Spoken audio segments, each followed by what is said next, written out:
வணக்கம் என் ஆன்மீக சொந்தங்களே. என்னுடைய சிறு வயதில் நடந்த இன்னொரு சுவாரஸ்யமான சம்பவத்தை பார்ப்போம். அப்போது நான் 8வது அல்லது 9வது படிச்சுட்ருப்பேன். அப்போது காலையில் ஊரில் பரபரப்பாக இருந்தது. ஆண்களும் பெண்களும் கூடி கூடி பேசிக்கிட்டாங்க. அப்போது என் தாயும் ஒரு குழுமத்தில் பேசிக்கிட்டு இருந்தாங்க. பேசிட்டு வரும்பொழுது, அம்மா என்ன பேசிக்கிட்டாங்க, என்ன விஷயம், ஏன் எல்லாம் பரபரப்பாக இருக்காங்க அப்படின்னு கேட்டேன். அப்போ எங்கள் அம்மா சொன்னாங்க, பூண்டியில் இருக்கிற தின்னசாமியார் செத்துட்டாராம், அதனால் எப்படி போகிறது அப்படின்னு பேசிக்கிட்டாங்க. யார் யார் போகிறீங்க, என்ன யார் போகிறாங்க, என்ன எப்படி போகிறதுன்னு பேசிக்கிட்டாங்க அப்படின்னு சொன்னாங்க. அவர் யார் என்ன அப்படின்னு கேட்கும்போது, அவர் உங்கள் அப்பா ஊர் இருக்கு இல்லையா, முளக்காடுன்னு சொல்லுவாங்க. அப்போ அங்கே அந்த ஊருக்கு போகும்போது போலூர் தாண்டி கலசப்பாக்கன்னு ஒரு ஊர் இருக்கும். அதுக்கப்புறம் வில்வாரணி கோயில், முருகர் கோயில் தெரியும். அது ஏற்கனவே எங்கள் அம்மா அழைச்சிட்டு போயிருக்காங்க. அதனால் அந்த முருகர் கோயிலுக்கும் கலசப்பாக்கத்துக்கும் இடையில் பூண்டின்னு ஒரு கிராமம் இருக்குது.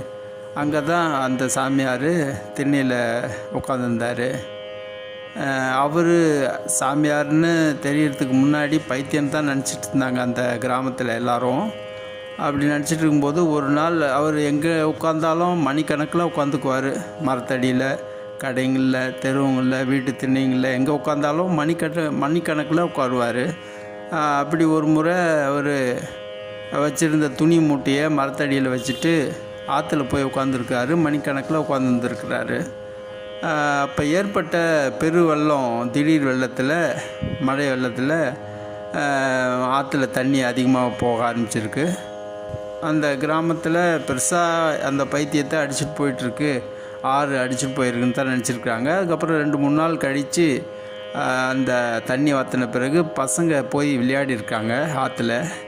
அப்போது அவர் முடி தட்டுப்பட்டு ஊர் மக்கள் அதை கேள்விப்பட்டு வந்து தோண்டி பார்க்கும்போது அவர் தூங்கி எழுந்துற மாதிரி நடந்து போனாராம். அப்போலேருந்து தான் அவர் பெரிய சாமியார் அப்படின்னு அந்த ஊர் கிராம மக்கள்லாம் அவரை கூட்டி அழைச்சிட்டு போயிட்டு அங்கே ஒரு திண்ணையில் உட்கார வச்சு எல்லோரும் கற்பூரம் ஏற்றி கும்பிட்டாங்க அப்படின்ற மாதிரி சொன்னாங்க. எங்கள் அம்மா அந்த வயசில் அப்போது சொன்னது யாரும் இல்லை, என்னுடைய ஆன்மீகத்துக்கு ஆதாரமாகவும் மிகப்பெரிய ஞானி, மிகப்பெரிய மகான். அவர் வாழ்ந்த காலத்தில் நான் பிறந்து வாழ்ந்திருக்கேன் அப்படின்னு நினைக்கும்போது பெருமையாக இருக்குது. ஸ்ரீலஸ்ரீ பூண்டி மகான் ஆற்றுச்சுவாமிகளை தான் அவருங்க அப்போ சொல்லியிருக்காங்க. அப்போ எனக்கு சுவாமிகளை பற்றியோ இல்லை மகான்களை பற்றியோ இல்லை அல்லது தெய்வங்களை பற்றியோ கூட பெருசாக ஈடுபாடு இல்லை, அந்த வயசும் இல்லை எனக்கு. அம்மாவை நான் கேட்கல, என்னை அழைச்சிட்டு போயிருக்கீங்களா, அங்கே பார்த்துருக்கேனா, நான் அவர் உடலோடு அவரை தரிசனம் பண்ணியிருக்கேனா அப்படின்னு கேட்டதாகவும் தெரியல. அதுக்கு ஆமான்னு அவங்க சொன்னாங்களா இல்லை இல்லைன்னு சொன்னாங்களான்னு புரியல. நான் கேட்டிருக்கோம், வாய்ப்பில்லைன்னு தான் நினைக்கிறேன். ஆனால் அவர் இப்போது எங்கள் அம்மா சொன்னது ஞாபகத்துக்கு வருது. அவர் தான் என்னுடைய சர்க்குருநாதர் ஸ்ரீராம் பாபாவை அடையிறதுக்கான வழியை ஏற்படுத்தி கொடுத்த மகான். அதற்கு முன்னாடி எனக்கு வகையில் என்னுடைய வாழ்க்கையில் பெரிய மாற்றங்களை உண்டாக்கி கொடுத்தாரு. அவர் தான் என்னை அரசு பணியில் அமர்த்தி அழகு பார்த்தாரு. அவரோட லீலைகள் பல இருக்குது. அது ஒவ்வொரு பதிவுகளில் சொல்கிறேன்.